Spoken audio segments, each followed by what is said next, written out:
Bismillahirrahmanirrahim. Assalamualaikum warahmatullahi wabarakatuh. Halo everyone, apa kabar kalian semua? Semoga kalian semua dalam keadaan baik ya, dimanapun kalian berada. Baik, bersyukur marilah kita panjatkan kehadirat Allah Subhanahu wa Ta'ala karena atas berkat rahmat dan hidayahnya kepada kita semua, sehingga kita masih diberikan kesehatan sampai dengan saat ini. Tak lupa pula sehat alam tetap tercurahkan kepada junjungan kita Nabi Muhammad SAW, yang mana beliaulah yang membawa kita dari alam kegelapan menuju alam yang penuh dengan ilmu pengetahuan seperti sekarang. Yang saya hormati dosen pengampu mata kuliah Ibu Ika Muniati Arifin SPD MPD beserta teman-teman sekalian dimanapun kalian berada yang saya sayangi dan saya banggakan. Nah, pada kesempatan ini, saya akan memaparkan terkait rencana pelaksanaan pembelajaran beserta dengan instrumen penilaian. Nah, yang perlu kalian ketahui, tujuan daripada pembuatan video ini adalah untuk pemenuhan tugas mata kuliah atau tugas akhir daripada mata kuliah asesmen pembelajaran yang diampu oleh Ibu Ika Muniati Arifin SPD MPD. Baik teman-teman, dimanapun kalian berada, tanpa berlama-lama lagi, saya akan langsung memaparkan terkait rencana pelaksanaan pembelajaran dan juga instrumen penilaian.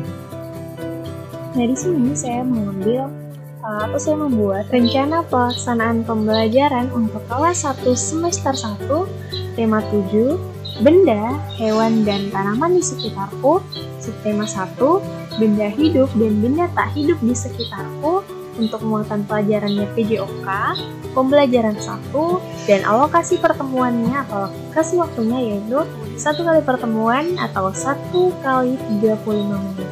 Nah, di poin pertama atau poin A ini ada KI1, nah di mana KI1 ini memuat ranah spiritual atau sikap spiritual. Kemudian ada KI2, nah KI2 ini merangkap ranah sosial atau sikap sosial. Kemudian KI3 ini merangkap ranah pengetahuan atau kognitif. Dan KI4 itu merangkap ranah untuk keterampilan atau psikomotor. Nah, kemudian poin B ada kompetensi dasar dan indikator pencapaian kompetensi. Nah, di sini saya mengambil mata pelajaran PJOK dengan kompetensi dasar 3.8, yaitu memahami bagian-bagian tubuh yang boleh dan tidak boleh disentuh oleh orang lain, cara menjaga kebersihannya dan kebersihan pakaian. Kemudian juga kompetensi dasar 4.8, yaitu menceritakan bagian-bagian tubuh yang boleh dan tidak boleh disentuh oleh orang lain, cara menjaga kebersihannya dan kebersihan pakaian. Kemudian untuk indikator pencapaian kompetensinya, yang pertama 3.8.1, yaitu mengidentifikasi bagian-bagian tubuh yang boleh dan tidak boleh disentuh oleh orang lain, cara menjaga kebersihannya dan kebersihan pakaian. Kemudian 3.8.2, memahami bagian-bagian tubuh yang boleh dan tidak boleh disentuh oleh orang lain, cara menjaga kebersihannya dan kebersihan pakaian. Kemudian 3.8.3, yaitu mengklasifikasikan bagian-bagian tubuh yang boleh dan tidak boleh disentuh oleh orang lain, cara menjaga kebersihannya dan kebersihan pakaian. Kemudian 4.8.1, menulis bagian-bagian tubuh yang boleh dan tidak boleh disentuh oleh orang lain, cara menjaga kebersihannya dan kebersihan pakaian. Dan yang terakhir 4.8.2, menceritakan bagian-bagian tubuh yang boleh dan tidak boleh disentuh oleh orang lain, cara menjaga kebersihannya dan kebersihan pakaian. Nah, kemudian poin ketiga atau poin C yaitu tujuan daripada pembelajaran. Nah, pertama, setelah siswa menyimak penjelasan guru, diharapkan di sini siswa mampu mengidentifikasi bagian-bagian tubuh dan seterusnya. Kemudian yang kedua, setelah mengidentifikasi, diharapkan tuh siswa mampu untuk memahami bagian-bagian tubuh dan seterusnya. Kemudian yang ketiga di sini, setelah siswa itu memahami, siswa itu diharapkan mampu untuk mengklasifikasikan bagian-bagian tubuh dan seterusnya. Kemudian yang keempat, setelah mengklasifikasikan, siswa itu diharapkan mampu untuk menuliskan bagian-bagian tubuh dan seterusnya. Kemudian yang kelima, setelah menulis, siswa di sini diharapkan mampu untuk menciptakan bagian tubuh yang boleh dan tidak boleh disentuh oleh orang lain, cara menjaga kebersihannya dan kebersihan pakaian. Kemudian poin keempat itu adalah penguatan pendidikan karakter. Di sini ada 4 poin lagi. Yang pertama, religiusitas, kemudian yang kedua, nasionalisme, yang ketiga ada kejujuran, dan yang keempat kedisiplinan. Nah, materinya sendiri di sini atau poin kelima yaitu terkait mengenal bagian-bagian tubuh manusia. Nah, kemudian poin keenam yaitu model, pendekatan, dan metode. Nah, di sini menggunakan model saintifik dengan metode simulasi, percobaan, diskusi, tanya jawab, penugasan, dan ceramah. Untuk pendekatannya sendiri menggunakan pendekatan konseptual. Nah, kemudian kita masuk ke poin ke-7 yaitu media, sumber, dan bahan. Nah, di sini medianya ada 3. Yang pertama ada teks bacaan, kedua gambar bagian-bagian tubuh manusia, dan yang ketiga ada PowerPoint bagian-bagian tubuh manusia. Nah, bahan kemudian sumber belajarnya yaitu buku guru dan buku siswa kelas 1 tema 7. Kita masuk ke langkah-langkah pembelajarannya. Di sini terbagi atas kegiatan pendahuluan dengan range waktu 10 menit. Kemudian ada kegiatan inti dengan range waktu 30 menit dan kegiatan penutup dengan range waktu itu 15 menit. Nah, kemudian kita langsung masuk kepada penilaian. Nah, di sini yang pertama ada penilaian sikap. Nah, di sini ada teknik-teknik penilaiannya. Nah, teknik penilaian sikap di sini atau spiritual atau masuk ke dalam KI1 itu menggunakan teknik penilaian observasi. Nah, dengan ada beberapa indikator yang menjadi pokok penilaian dalam KI1 atau spiritual ini. Kemudian yang kedua itu ada kompetensi sosial atau yang masuk ke dalam KI2. Nah, teknik penilaian juga di sini menggunakan teknik penilaian observasi atau pengamatan dengan beberapa poin indikator yang menjadi titik penilaian untuk siswa tersebut. Kemudian kita masuk ke penilaian pengetahuan atau KI3. Nah, di sini untuk teknik penilaian sendiri menggunakan tes tertulis dengan rubrik penilaian terlampir.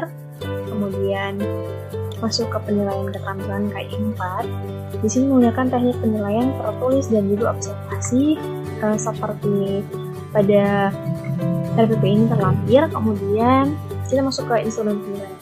Nah, untuk instrumen penilaian KI1 atau kompetensi spiritual itu ada petunjuk umumnya, juga ada petunjuk pengisian seperti pada rencana pelaksanaan pembelajaran ini.